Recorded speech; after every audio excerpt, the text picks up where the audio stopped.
Kerajaan Pajajaran, sebuah nama yang membangkitkan citra para prajurit tangguh dan raja yang bijaksana, Prabu Siliwangi. Tapi, pernahkah kalian berpikir, apa rahasia di balik kehebatan para prajuritnya? Ternyata, banyak seni bela diri dan tradisi prajurit Pajajaran yang kini seolah terlupakan oleh zaman. Yuk, kita telusuri bersama jejak-jejak yang hilang dari masa keemasan tanah Sunda ini. Kita mulai dari yang paling misterius, yaitu kanuragan. Ini bukan sekadar ilmu bela diri fisik, tapi sebuah ilmu kekebalan dan kesaktian yang bersifat mistis. Salah satu yang paling legendaris adalah ajian macan putih yang sering dikaitkan langsung dengan Prabu Siliwangi. Konon, dengan ilmu ini, seorang prajurit bisa menjadi kebal terhadap senjata tajam, mampu menghilang dari pandangan musuh, atau bahkan memiliki kekuatan fisik yang luar biasa. Ajaran kanuragan ini sifatnya sangat rahasia dan hanya diwariskan secara lisan kepada orang-orang terpilih, membuatnya semakin diselimuti misteri hingga hari ini.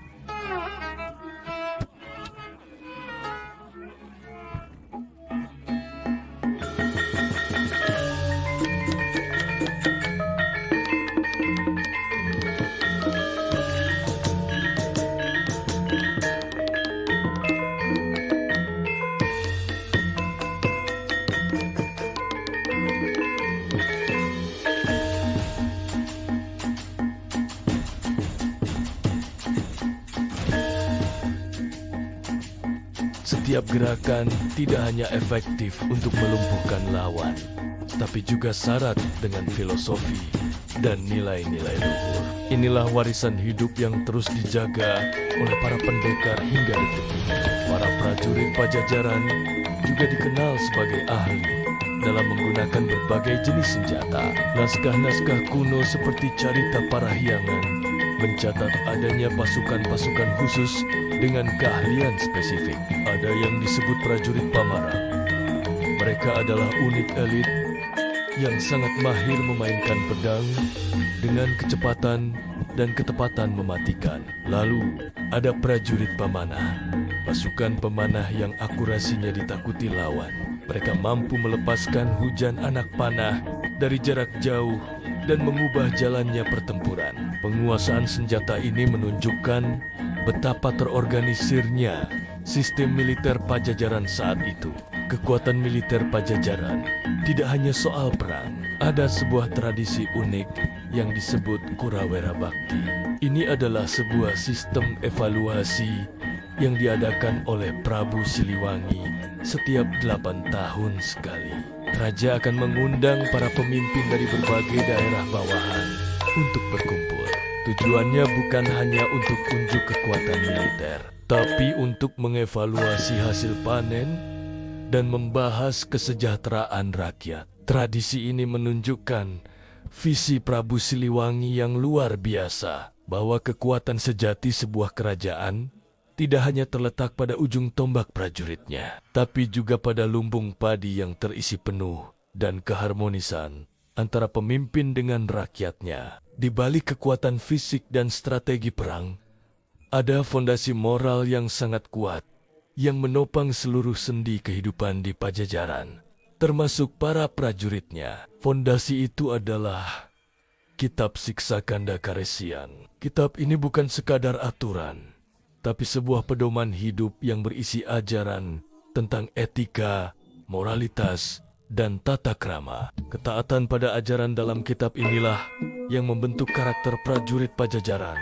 menjadi pribadi yang disiplin, setia, dan berani membela kebenaran. Kedisiplinan inilah yang menjadi salah satu faktor kunci keunggulan mereka di medan perang. Selain latihan fisik yang keras, para prajurit Pajajaran juga sangat mementingkan olah batin atau pelatihan mental dan spiritual.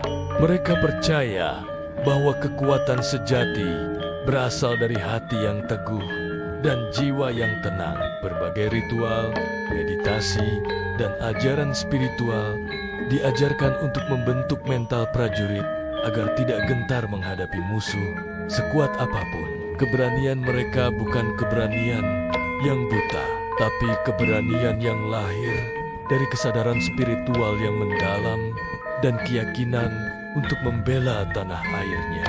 Lalu, mengapa begitu banyak tradisi hebat ini seolah terlupakan? Salah satu penyebab utamanya adalah runtuhnya kerajaan Pajajaran itu sendiri. Keruntuhan yang diselimuti misteri ini menyebabkan banyak catatan sejarah, naskah, dan tradisi lisan hilang, hancur, atau bahkan sengaja disembunyikan untuk melindungi ilmu tersebut. Selain itu, sifat beberapa ajaran seperti kanuragan yang sangat mistis dan eksklusif membuatnya tidak terdokumentasi dengan baik. Ilmu ini hanya diajarkan dari guru ke murid secara rahasia, sehingga ketika mata rantai itu putus, ilmunya pun ikut lenyap. Seiring berjalannya waktu, modernisasi juga turut berperan. Banyak tradisi kuno dianggap tidak lagi relevan dengan perkembangan zaman dan digantikan oleh sistem yang lebih modern.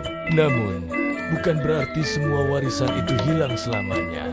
Semangat untuk melestarikan budaya luhur ini masih terus menyala. Berbagai padepokan pencaksilat di Jawa Barat, seperti padepokan pencaksilat Pajajaran di Tasikmalaya, menjadi garda terdepan dalam menjaga dan mewariskan kembali tradisi seni bela diri Sunda kepada generasi muda. Mereka tidak hanya mengajarkan jurus, tapi juga menanamkan kembali nilai-nilai keprajuritan Pajajaran.